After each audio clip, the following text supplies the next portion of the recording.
What's up, Conscious Kitchen family? The sun is finally out and the spring season's here, and we couldn't be happier to stretch out, socialize, and get this season rolling with some heavy hitting guests on the podcast. I really hope you listen to our latest episode with Dr. Sire and Dr. Love with the COVID vaccination facts and insights on stigmas that we all want to know. They answer it all on episode 30. Please check that out. All right, so we want to offer the best value and insight on the new that what has everyone has on their mind right now, which is Clubhouse, of course. Social media can cause dizzying effects, to say the least, but we want to utilize these platforms for our advantage. And that's the big takeaway here. Clubhouse is truly special. It feels like Burning Man for self-development. There you have classes you could attend throughout the festival. You literally could stumble into any club with no judgment, radical inclusion, and everyone is welcome. Just like Clubhouse, but all you actually need is an invite for the app. The synchronicity there is astounding, and the relationships you can form in Clubhouse are truly whimsical. You could run into Mark Zuckerberg, Elon Musk, Virgil Abloh, Kevin Hart, Drake, Tiffany Haddish, and much, much more. The unicorn app Clubhouse, at a $1 billion valuation in January 2021, right now, 5,000 people at a time could be in a conversational room. And the company doesn't even record any of the discussions, so I've heard. So in theory, you're in the room where it happens, at least as a fly on the wall. We discovered a uniquely fierce voice of Hala Taha in the room. She's the host of the Young and Profiting podcast, frequently ranked as the number one educational podcast across all apps. Hala is also the CEO of YAP Media, a full-service social media and podcasting marketing agency who's projected to generate over $1 million in revenue in its first year. She's also known for influence on LinkedIn as the podcast princess, and she landed the 2021 January cover of Podcast Mag. And what we love about her most is her clear, concise mission to help others to level up in their careers, her love for networking organically, plus her love for hip-hop. I really enjoyed her recent podcast interview with Matthew McConaughey on journaling and dissecting his success. Please welcome the vibrant, talented, and boss lady, Hala Taha, to the show. Hey guys, what's going on? Welcome, hey, excited to be here. Yeah. So we just want to dive into it. How are you doing today? What's up? How are you feeling? Good. It's batch interview day, so lots of interviews, and you guys are starting it off. So looking forward to all your questions and love the topic of Clubhouse. So it's super exciting and super different. So kudos to you guys. Yeah, awesome. Thanks so much. Yeah, we like to try to be on the cutting edge of all the different things that are happening in the world. So Clubhouse is definitely, like we keep saying, the new and very exciting.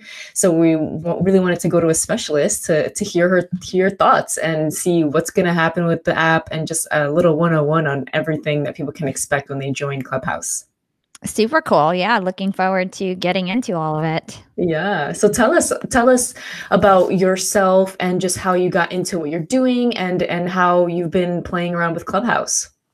Yeah. So you guys gave a great intro. I'm the host of a #1 education podcast called Young and Profiting. And when Clubhouse came out, I thought it was the future, and it was scary because I thought, oh my gosh, another app to kind of focus my time on, right? And there's already so much going on. I was promoting a lot on LinkedIn and Instagram, and it was just one more thing to add to the list. But I saw the opportunity and I understood that it's time to kind of invest in that platform. There's lots of organic growth, and it is the future of podcasting, and there's probably a lot of evolution that's going to happen in that space. And I really wanted to be at the forefront. So when Clubhouse came out initially, I had a lot of my friends, Lauren Tickner, for example, who has 125,000 followers on Clubhouse already. Mm. And in January, she was begging me to come on. Hala, you're going to be so great at this. Come on. And I was nervous. I was like, I don't know what to do. And I was like, kept blowing it off because I was like nervous about doing it. And then finally in February, in like mid-January, I think it was December, she was trying to push me to go on. I finally went on, but like I had already missed like a really good time to grow my following. I already missed this like where everybody got like 50,000 followers if they were on the app, right? So I missed that little window. I'm at like almost 10,000 followers now, but I missed that little window. And it just goes to show that you need to act quickly. Like I kicked myself for not joining like 2-3 weeks earlier. It would have made all the difference. Wow. So anyway, I was working full-time at Disney streaming services when Clubhouse came out. And at the time, I had a marketing agency that I had launched 6 months ago. I had 35 employees, half of them overseas, half of them in the US. a full-time employee in the US. Everybody else was part-time except people overseas were full-time. But people were literally quitting their jobs, and I was still working at Disney streaming services with my marketing agency that was already generating multi-six figures. And Clubhouse was the thing that pushed me over the edge to quit my job at Disney. And February 1st, I left Disney streaming services mostly because I needed to spend more time on Clubhouse. And I knew that I would not have the time to do my agency, my podcast, and work full time if that was the case. So literally Clubhouse was the reason that I left my full-time job and was like kind of the nail in the coffin, which is super, super good. Like goes to show you how much I think of the app and how much time I want to invest in that app. Wow, that's amazing. And so you haven't been on it then too long, because yeah, so basically the app started in last year of March, Yeah. and then you hopped on around January. Mm-hmm. So you've had amazing growth in these 4 months then as well. Yeah, 100%. I'm almost at 10,000 followers. I mean, on other platforms that might take you a year or so to accomplish. So yeah. And I think that, my networking on the app is incredible. So what's been going on is that now, because a lot of sponsors reach out to me for Young and Profiting, I have all these access to sponsors. So you name it, they've sponsored me: Fiverr, Skillshare, Grammarly, Policy Genius, Restream, Riverside, like so many different companies. So now a lot of these Clubhouse influencers, they don't have access to those brands. So my company is becoming like the liaison between the brands and the Clubhouse influencers. So for example, now I'm going to be selling Breakfast with Champions, which is the #1 Clubhouse room on the app. I have programming on the #1 club on the app, Human Behavior. It has almost 500,000 members. So it's like I've made ins with like all the big people on the app, which is part of the puzzle. It's not all about me. Sometimes you win behind the scenes too. It's awesome. Amazing.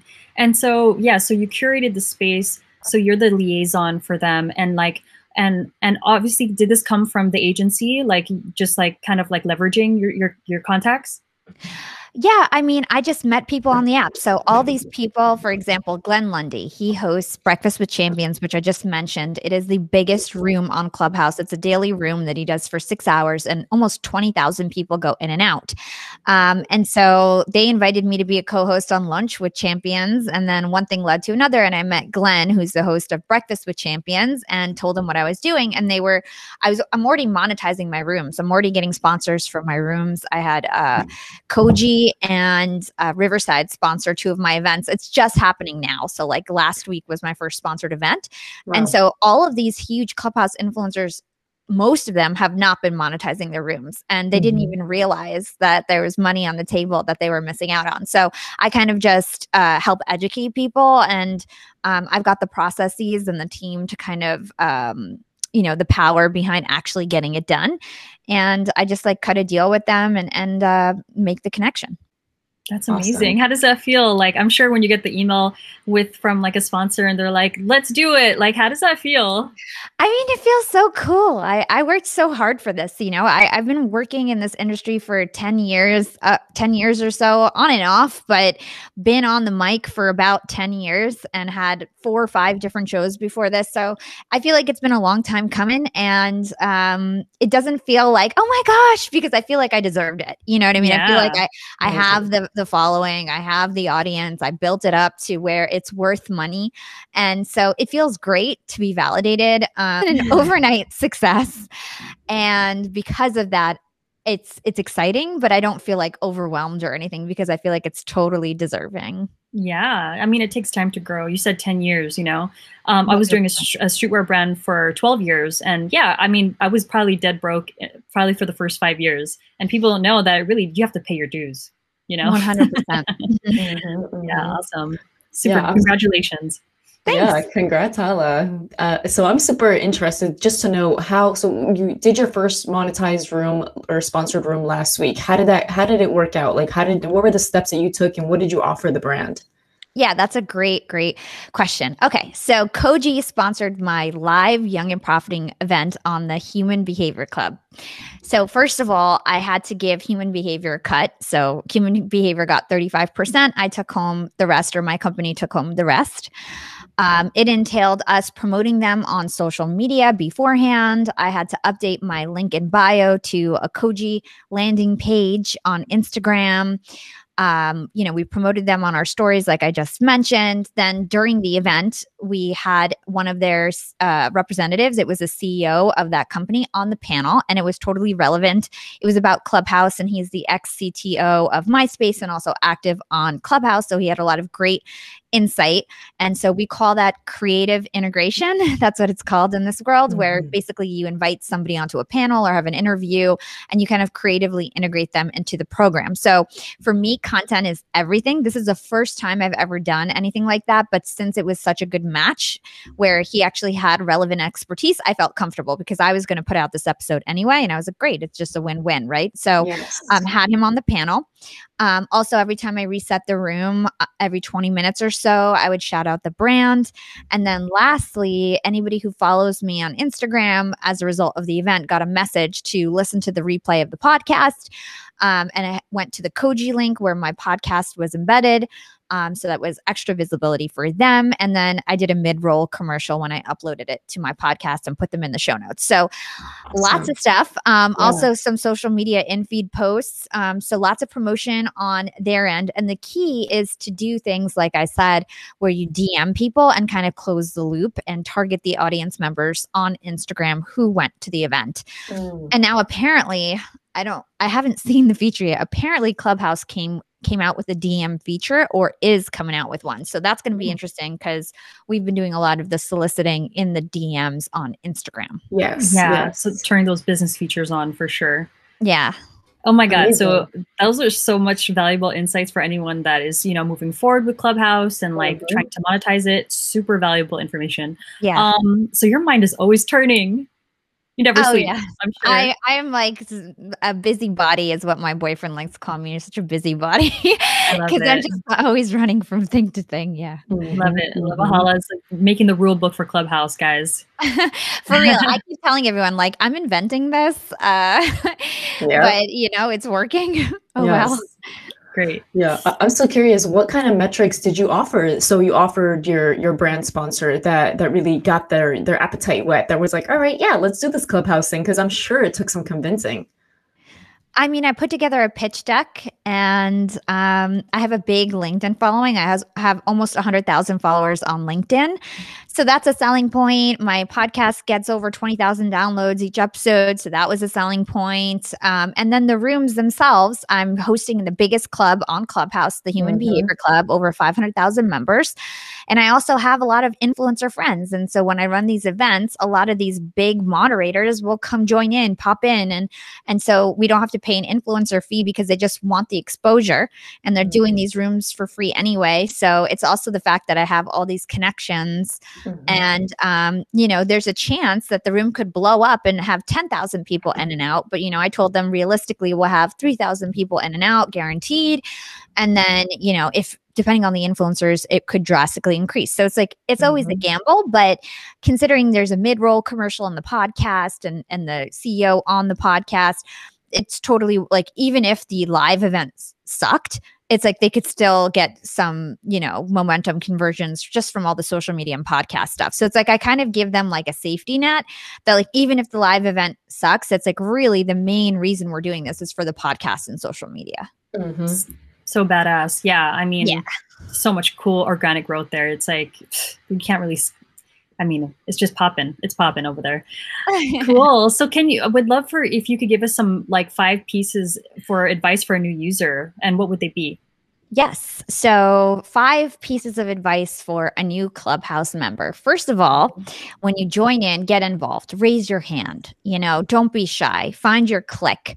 And the best way to find your clique is to participate in the rooms that interest you. So you want to go search on Clubhouse. You can search for users or clubs using keywords, follow those clubs and raise your hand. and get involved and start to meet people. So that's number one. Number two is start to get to know the different club owners that are relevant to your niche. So let's say you're in real estate. Follow all the real estate clubs. Try to become a member of those real estate clubs, get somebody to nominate you or try to meet the club owner, and then start opening up rooms in their club. So on Clubhouse, there's two different clubs have like two different options. They can allow any member to open up a room, and typically that would be only the club members that could access that room. And then if you're an admin, you can open it up to the club and to the public. So it's like, that's what you want. You want to be an admin where you can open it up to the club. So let's say there's 50,000 people in the club, all 50,000 people get pinged, which is great for your to get people in the room.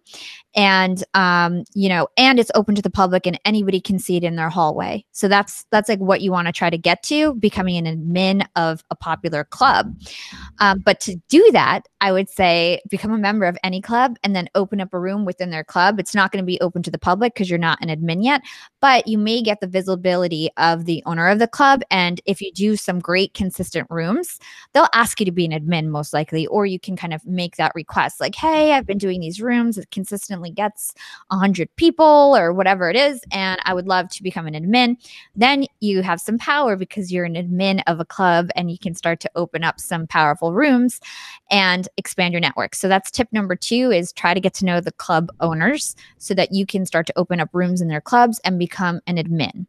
Starting your own club right now is really tough. It's a lot of competition. Unless you have a huge brand, I would say focus on becoming an influencer on the app and networking with the club owners, and then grow a club once you have some sort of notoriety on the app. Number three is to start a back channel.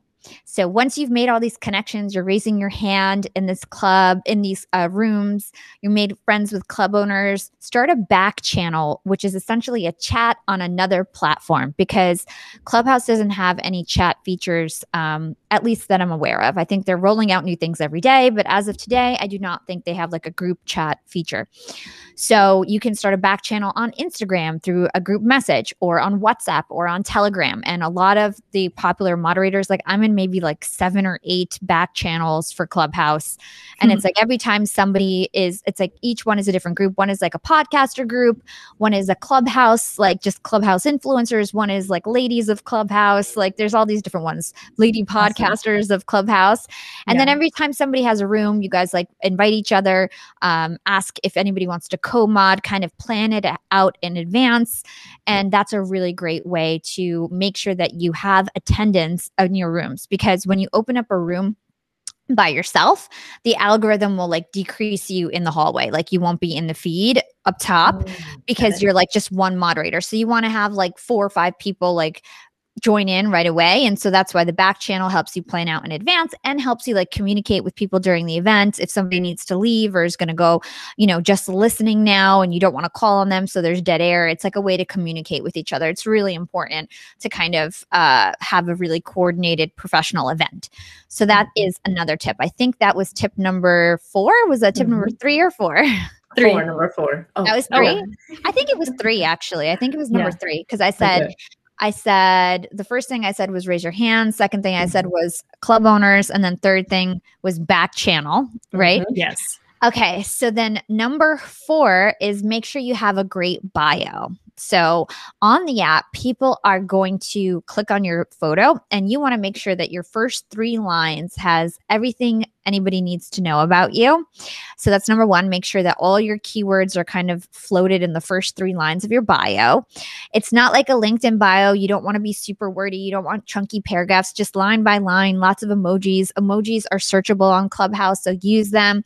And then make sure that you link up your Instagram and Twitter, because you will get a lot of trickle down to those platforms where people will follow you. I almost tripled my Instagram following. So not only did I get 10,000 followers on Clubhouse, before I was on Clubhouse, I was huge on LinkedIn and I knew all the LinkedIn influencers, but I was like nothing on Instagram. I had 4,000 Instagram followers. I never really concentrated on that app. I never really found any organic growth on that app. It was always difficult for me to grow on Instagram. Since starting Clubhouse, I have almost 14,000 followers on Instagram. So it blew up my Instagram too. It's like the same people who follow me on Clubhouse went and followed me on Instagram. Instagram. So that was amazing. And it's just like a side benefit. And so when the DM feature came out on Clubhouse, apparently yesterday, I was sad because I was like, damn, that's the reason why people follow me on Instagram. So I hope nobody uses this stupid DM feature because it's going to ruin everything in terms of the Instagram growth. So that's another side note there. Okay, so the fifth and final tip for Clubhouse. Let me think about this. My fifth and final tip for Clubhouse. Yeah, it could be like something maybe personal that you've gone through or something, you know? Yeah, let me think. Oh, be consistent. So once you find your tribe, you start a back channel, you know, you have a great bio and a great picture. Be consistent. Start a weekly room that you do every single week at the same time, and you can build an audience. So I do podcast office hours every single Wednesday at 5 p.m. Eastern time. And all my friends know about it. Everybody looks forward to it. I have, you know, people put it on their calendar. I get asked about it. And then during that event, I ask people to DM me their email and I'll send them the notes for the event. And it's a way for me to grow my email list, which is incredible. And so I've gotten like over 500 emails doing podcast office hours and have, you know, increased my notoriety as a podcast expert on the app. And so I think it's like the most popular podcast or educational event, and it's every single week. And like I said, people are really getting used to it and really looking at me as a podcast expert because of that event. And then it also lets me like reconnect with all my podcaster friends and kind of give them visibility too. So it's like a win-win for everyone. So Amazing. cool. I had a question. So, I mean, those are definitely top 5. I love that. Definitely. I'm taking my own notes as we speak. I wanted to ask you, since you're super busy with that, how do you deal with the follow-up? Do you have any virtual assistants, like with the show notes and everything? Like, how are you taking care of that? Okay, great question. So I have a marketing agency and I have 40 employees. So I have a big team now. And the way that we do it is I record podcast office hours, then we transcribe it.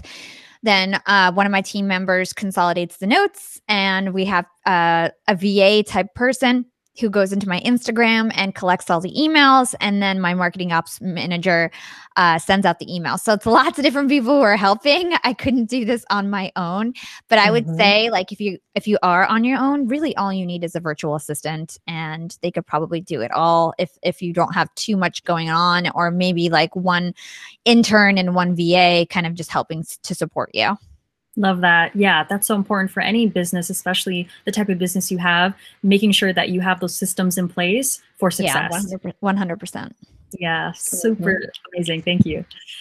Yeah, those are all super great tips. And I'd love to, I have one follow-up question, and then we'll jump to the next thing. When you were saying create a back channel, could a back channel just be, you mean like text message, or what type of channel do you mean by that exactly? 100%. It's literally any sort of group chat. So it can be a WhatsApp group chat. It can be a text group chat. It can be an Instagram group chat.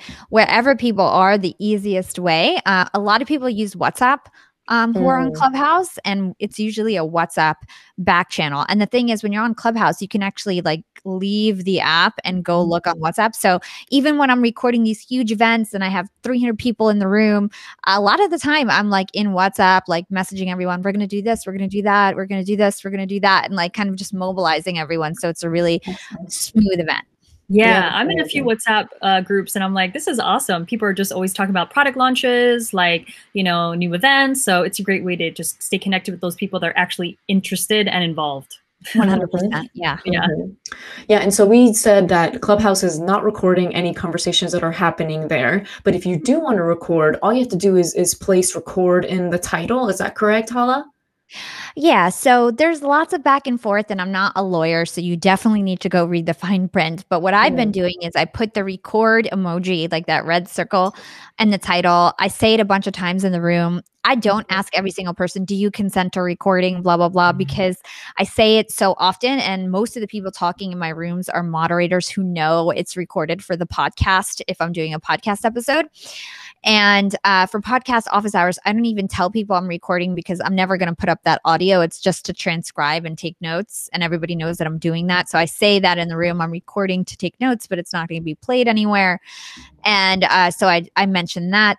And then technically what you need to to record is a Rodecaster Pro and a TSSR cable and an XLR mic, and then you like hook it up to Riverside or Cast or wherever you actually do your podcast recordings, and that's how you record. It's a little technical to actually record, and it costs the equipment's about like $800, $900. So it's a little bit expensive to be able to record your stuff on Clubhouse, but it is possible. Amazing. Cool. Yeah. Yeah, because your recording sounds really clear. So that was going to be my next question. Like, how do you do that? So there is an investment. So anyone that does want to do it, there is an investment. But if it's worth it to you, then it's worth the investment, right? Yeah, I 100%. I mean, I've monetized these episodes already, so I've paid back my equipment, and it's another way for me to put out content on my podcast. And the more downloads I get, the more episodes I put out, the more downloads that I get on a monthly basis or bi-weekly basis, and the higher my podcast ranking will be. So I always try to figure out ways to put out more content. And if I'm going to be spending so much time on Clubhouse, I have to record it so that I can use that content again. It's just a lot of time and effort for it to just go away. And so for me, it's really important to be able to record these episodes. Ooh, win-win situation, y'all. 2 birds with 1 stone. Just get it done. 100%. Cool. Okay, so Hala, you're like a boss at moderating. Like all the amazing like rooms you take care of and you host. Can you share some of your top moderating tips? Sure. So first of all, you want to make sure you understand how the algorithm works, Max, in terms of the algorithm. So number one is you want the person with the biggest following to start their room. So for example, for me, I have a girl, her name is Caroline. She's my Clubhouse lead on my team. She actually has more followers than me because she lives on the app. She has like almost 20,000 followers. So I have Caroline start the room. And then when everybody gets in, we do a stage dive where all the other mods kind of go to the audience and we pull them back up so that I'm first. And that's how we kind of kick off the room to make sure that it has a big audience. Like I said previously, earlier in this episode, you definitely want to have some co-mods. The algorithm apparently deprioritizes rooms where there's only 1 or 2 mods. So you want to have 3 to 8 mods, I would say at least. And the other thing is that the algorithm apparently promotes rooms where people are moving up and down a lot and kind of unmuting and muting their mic, meaning that it's like very active and not just one person speaking and not just people hanging out on stage. So you want to promote like clapping. Sometimes we'll say, everybody give 3 cheers, woohoo. And then everybody does that. That's also to boost the room. It's not just to like have fun. It's like to bring more people into the room and to drive the room up in the hallway. So unmuting your mics all at the same time. Also leaving hand raising on and letting people have their hand raised promotes the algorithm. So let's say it's podcast office hours. I always like to keep at least 3 people with their hand raised. I don't bring everybody up on stage because apparently that boosts the algorithm to leave people with their hand raised because it says that there's like a waiting line. It's like in demand type of a thing. I think the other thing that drives the algorithm is when people pull to refresh or click profile. So any type of clicking or actions that the audience takes means that they're engaged. And so that also drives up the room. So if there's new mods, I'll always tell people, make sure you pull down to refresh so you have the new order and things like that.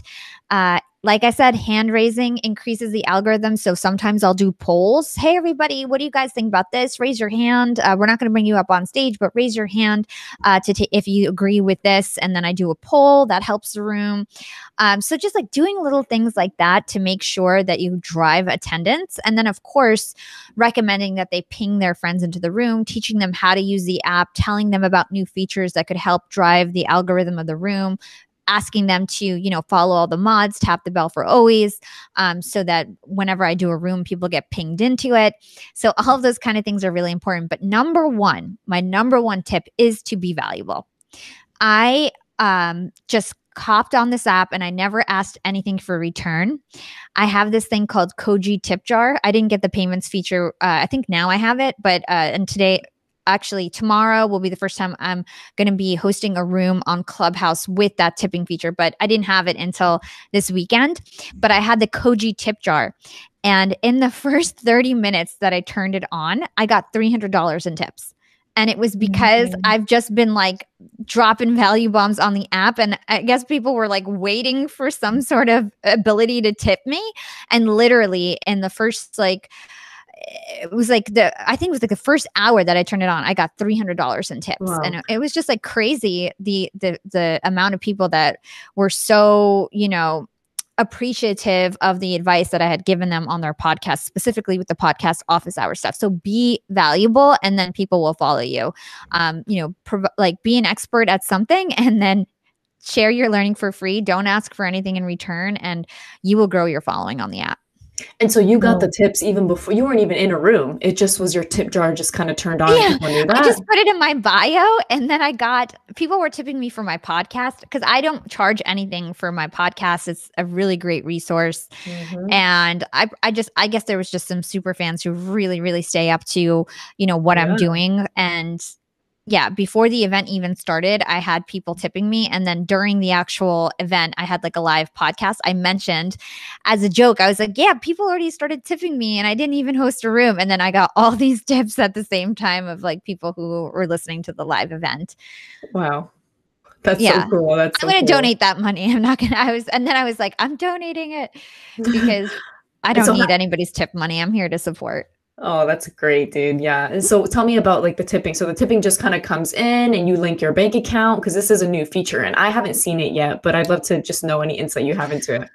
Yeah. So I actually haven't used the Clubhouse tipping feature, but I know a bit about it. So they're not going to take any money. It's 100% your money, but Stripe is the payments processor behind it, and they're going to take a small percentage. So from my understanding, you just hook up your stuff to Stripe. You just go to settings on your Clubhouse app, you hook it up to Stripe, and then people can start tipping you. So that's how it works. Awesome.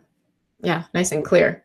And so a little follow-up question to one of your tips. So you said that the rooms and algorithms isn't really like when it prioritizes a bunch of people hanging out on stage. So once someone is done speaking, are you suggesting that they be taken down back to the audience? It just depends on the format of your show. If it's Q&A, yes. If it's a Q&A segment, I would say after they're done with their question, put them down in the audience, because like I said, the more active your room is putting people up and down, the more that it gets promoted. So if it's just Q&A, then yeah, when that person's done, if they're not a moderator or somebody who's going to contribute value, then put them down. But if they're a moderator and they're on the stage, they don't have to talk nonstop, but just make sure that they're not taking a shower and just like have the app on and then you call on them and they're not there. That's why the back channel is so important. And then sometimes, if it's a really great friend and they have a big following, it's okay for them to be on the stage, because it's like the fact that they're not talking doesn't matter as much as the fact that they have 100,000 followers, right? So it's like you gotta kind of have to balance the decisions there. It's not totally black and white. Awesome. So much nuggets of value here. Thank you so much. Yeah, of course. Awesome. So can you tell us, like, how do you get people excited about the rooms, or like how did that come about, and why is it how do you get people to stay and to listen to the end? Yeah, so with Clubhouse, it's kind of impossible. I mean, yes, there's going to be maybe 15 people who stay the whole time, super fans, but they actually have analytics, third-party platforms where you can get analytics for Clubhouse, like DireCon, and retention I've seen is typically 10 minutes to 16 minutes per person, the average retention of somebody in the audience. And so when I get a room that has like 14 to 16 minutes retention, that's great. If I get a room that's 10 minutes retention, I'm thinking, damn, like what happened, right? And usually what happens is they were somebody very long-winded on the panel, or somebody who was boring, and it bored people. And so it's really important to go from speaker to speaker, to be super energetic, to be super engaging, to make sure that your moderator speaks clearly and is not like kind of a mess. There's some moderators on Clubhouse who you can't even who jumble all their words, and then it's just like super awkward because it's like they're just not polished, And so I think all of those factors are really important. And Yeah, so that's what I've seen. It's usually 10 minutes to 16. If you are on the higher end, you did a great job. The nature of the app is that people are going to be in and out and checking out other rooms. And so that's why it's important to reset the room about every 15 minutes. Let people understand what the room is about. They're more likely to stay when they have context, especially if it's like a sort of like a game show type room or anything where they need more context to kind of get into it. So it's very important to reset the room all the time for that reason. Got it. I love that. Also, how do you like draw inspiration for your different topics? Well, I have consistent, like I said, the podcast office hours every week. For a while, I was doing a social media room. The other thing that you guys need to realize is that like things get old really fast. So it's like for a while, I was doing like a social media influencer room every Friday morning with like all of these different social media influencers. And then like we all got bored of it and it like died. So like a lot of these Clubhouse rooms, like they start off really strong and then like they kind of dwindle and die and people get bored of it. And then you have to come up with the next new idea and the next group of people that you're going to work with. So that's one thing. Things don't last forever and things get stale easily and you want to keep it fresh. But in terms of like for my live YAP events, I do them every single week. Tuesday nights. The way that I think of the topics is I either focus it around a guest or a brand. For example, I have Nir Eyal coming and he's an expert on habit forming products. So we're going to do a really cool event around the psychology of habit forming products and it's going to be recorded live from my podcast. I booked Naveen Jain. He is a billionaire and he's all about saving the world through space exploration. So we're going to do a really cool one-on-one interview with him. Tomorrow, I'm doing an event on careers. And so I invited all of these different influencers on the app who are in tech and all these tech rooms. And we're going to talk about breaking into the tech industry for my live panel episode. And that's going to be more of like Clubhouse influencers that I invite to the room. So it's like every week it's something different. It's just you have to balance like what's going to drive attendance. Are they a big name? Is it a cool topic that aligns with the club? Will it align to my podcast and my audience?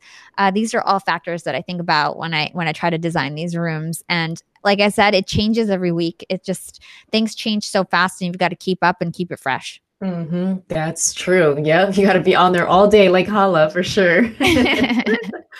Yeah, I mean, the social media moves quick. That's just the name of the game. So it's like if you're not on it and just catching everything that's happening, then it's you miss the boat and you miss it, and it's so quick. It just zooms right over your head for sure. I know. Well, so your network is huge now. It seems like it's grown from different. You're saying real estate to celebrities to billionaires. Can you give us any tips to avoid while networking on Clubhouse? Tips to avoid while networking on Clubhouse? Sure. So first of all, when it comes to reaching out to these influencers, you have to understand that these guys are busy. And so you want to make sure that you're providing some value as well. I've been invited to rooms where there's like 15 people and then I feel like, this is such a waste of my time, right? And I think it's up to you to kind of match the type of person that you want on your panel with your audience and your following. Otherwise, you may put a bad taste in someone's mouth that they just wasted an hour and there was only 15 people or you didn't promote it enough or whatever it was. And then sometimes, I'll be invited to an event and they won't even give me an opportunity to speak. I was just invited to a Clubhouse event. Let me give you a story that was like, I was like, this is so crazy. I was invited to a Clubhouse panel and I was on there I had to be there for an hour and I was on there for half an hour and they were going like a round robin asking everyone for their stories. It was like about like, I'm not going to say the topic because I don't want to give away who the person was, but like, it was like, you had to give a personal story and everybody was taking 5-10 minutes to tell their story. When they got to me, she's like, Hala, in 30 seconds, can you tell us your story? And I was like, 30 seconds? And I was like, I don't know if I can tell my story in 30 seconds. And I was like, and I gave another tip and I was like, thanks guys. And then as soon as the hour was finished, I was out because I was like, that was so rude. You guys made me waste an hour of my time. And then when it was my turn to speak, you told me I had 30 seconds and everybody else had 10. So it's like, be kind to the people who are giving their time for you. If you invite somebody to an event, and especially if they have somewhat of a following and like, you know, it's not their first rodeo, don't be rude and not give them speaking time, or don't overbook where you're putting too many influencers in one place and kind of ignoring everybody else. Try to make sure that everybody gets time to speak. When I do a panel session, I'll design questions specifically for each person for that reason, to make sure that it wasn't a waste of their time. And so if somebody is talking too much, I'll pause them and then be like, oh, and you know, Mary, I was wondering, like, you're an expert in this. What do you think about that? Like, if they're too shy to like interrupt, I purposely like stop and then ask them a question to make sure that they're able to participate, because that's really important.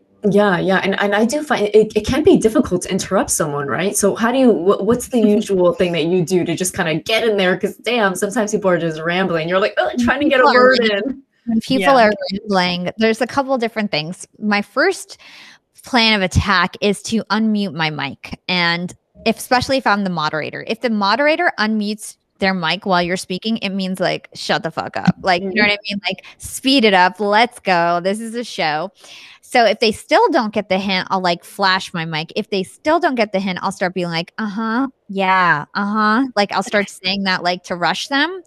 And then I'll be like, thank you.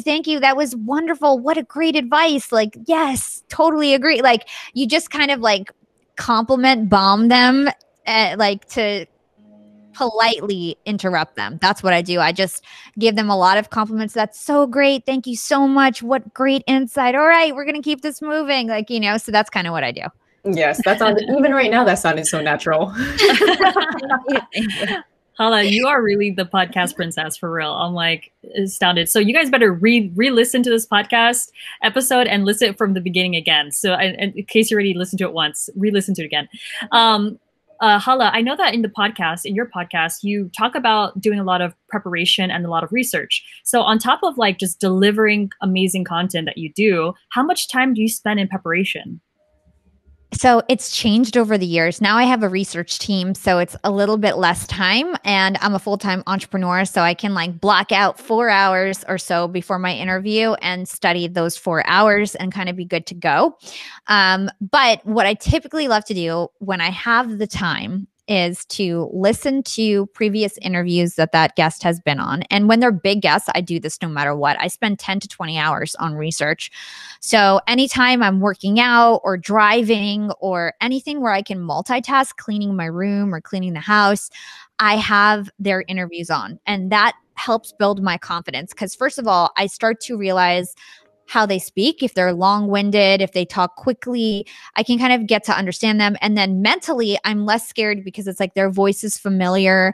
It's like, for example, I interviewed Matthew McConaughey. Everyone's like, you must have been so nervous. Oh my God. And I was like, no, I wasn't nervous. First of all, this was my, like maybe my 600th interview in my life. Like, and you know, it's like, I've interviewed other celebrities, so I wasn't that nervous. And plus, I had listened to his audiobook. I had listened to a lot of his interviews. And it's like, I felt like I had talked to him 10 times already because I had listened to his voice so often. So that's my little trick to not feel nervous, especially if it's a celebrity. And I read their book. If they have a book, at least the notes of that book. I love to read the good reviews and the bad reviews. The bad reviews give you great ideas for like controversial questions or other opinions in terms of their perspectives. It's really great stuff to read the reviews and also what people took away and really liked from their content. So it's a great little hack to get some great questions. I like to spend a lot of my time in the book reviews if it's an author. And social media, reading their social media posts, their blog posts. And like I said, there are other interviews. And the thing about listening to other interviews is that I've realized that, and especially since I've started to do a lot of interviews, people have like the same 20, 30 stories. And those are the stories that define their life. And for me, I don't want to have my podcast be like a regurgitation of everybody else's podcast. So what I like to do is to know their stories and figure out what are the stories that I think are really important that they need to tell. And what are the stories that I want to truncate and kind of take a different angle on? So I'll say the story very quickly in 10 seconds, and then I'll ask them a different question that nobody else asked related to that story. So they might give like a little context additional, but they're not going to go into a 10-minute spiel about the story that they've told 100 times. So those are the kind of things that I like to do to prepare. And my podcast is definitely known for our research and our questions. And almost every time I do a show, in the middle of it, the guest is like, "Oh my gosh, you really did your homework." It's like my favorite thing to hear because, as somebody who does these interviews, it really sucks. You guys did a great job, by the way, and I love your angle. I think it was really creative, but it really sucks when somebody comes on and like they don't know anything about me, and I'm like, "Well, why did you have me on the show?" Yeah, no. And I loved how you put on the podcast intro. You're like, it's a no fluff like podcast. Yeah. So thank you for that. Yeah. All right. So we're wrapping it up, and wow, I could listen to you for like another 3 hours. Hala, like for real. I'm like, damn girl. But it's great because you did the work, you paid your dues, and I can't imagine where you're gonna go in the next 5 years. So I'd love to just wrap it up and ask you, where do you think Clubhouse is going, and what is your Clubhouse endgame? So I think Clubhouse is the future of drop-in audio. I think that they do have a lot of challenges up ahead. There's lots of other apps coming out and big players who are going to incorporate Clubhouse-like features into their app. So for example, Twitter, Slack, LinkedIn, Spotify, these are going to be major players. In terms of the future of Clubhouse, I think that eventually they're going to have a recording feature and they're going to allow you to distribute to other podcast players. So essentially, I would do my live episode. They may have like editing capabilities or not. You can probably distribute it straight to the podcast players or download the recording, edit it, and then distribute. So I think they're going to try to be more helpful to podcasters like me who are now using all these hacks to record and so that they don't waste their time. There's other players. I'm a founding Fireside creator, which is Mark Cuban's app. And so I'm like working in the background on launching events on that app. It's going to launch officially in a couple months. And basically they're already ready to do podcast distribution. So I imagine that Clubhouse is going to start doing that. The other thing is brand portals. So I think that Clubhouse is going to realize that there's people like me making thousands of dollars hosting their rooms and they're going to want to take money from that. So I think they're going to create some sort of like brand portal where these brands can actually sponsor rooms within the app and like have them be the liaison or take money from it. So that's another way I see them expanding. And just in general, I think this is a super hot space. The other thing that's something to look out for is COVID. So Clubhouse blew up because everybody was bored and missed that human interaction, but now people are getting vaccinated. Live events are starting to happen. I personally have been doing more social events. I didn't do anything social for a really long time. And, I went to a party this weekend because I'm half vaccinated, and things are changing because less people are going to spend time on the app. People are going to start going to work. How are they going to accommodate for that fluctuation? I think opening it up to Android obviously is going to bring an influx of people, and that may help in terms of like the drop off with everybody going back to work and having a life again. So all of these things are challenges, but nonetheless, I think drop-in audio is here to stay. We have no idea who's going to become like the long-term player. We saw what happened to Snapchat. Instagram did stories and it disappeared almost. So hopefully that will not happen to Clubhouse, but it is a possibility. I mean, I think LinkedIn has a really strong grounds to have something similar and be successful. It has a great culture the same way that Clubhouse does. So I can definitely see LinkedIn becoming a huge player. And then some of these other apps, I think, have the firepower and the investment power behind them to create features faster, like recording, distribution, brand portals. And, people just may like those features better. So it just depends if Clubhouse can keep up. But they have a lot of investment. They have a lot of daily active users. I think they have 12 million downloads already, which is huge for an app that's just a year old. So they've got a lot going for them, but it is going to be challenging. I'm really excited to see how everything shakes out. So badass. Wow. Yeah. Woo! Yeah. And you heard it here from Hala, the future of Clubhouse for sure. Yeah, Hala, Yeah. if Clubhouse was like, would you like a partnership position on Clubhouse? What would you say? Yeah, hell yeah. I applied to be a creator. I'm trying to listen, it's all about collaboration and partnerships. The reason why my podcast is so huge is because I partnered and leveraged my audience with all the different podcast apps. I partnered with Podbean and Podcast Republic and Good Pods and Podyssey and Castbox and Podbean and literally shot my shot, said, "Hey, I'll promote you guys on LinkedIn if you promote me in your app." And then that's how everything blew up for me. So I'm all about collaboration over competition. And if Clubhouse wants me to be a creator with them and put some, give me something in return, 100% down to do that, of course. Yeah, thank So, you, Hala. if you know All right. anyone.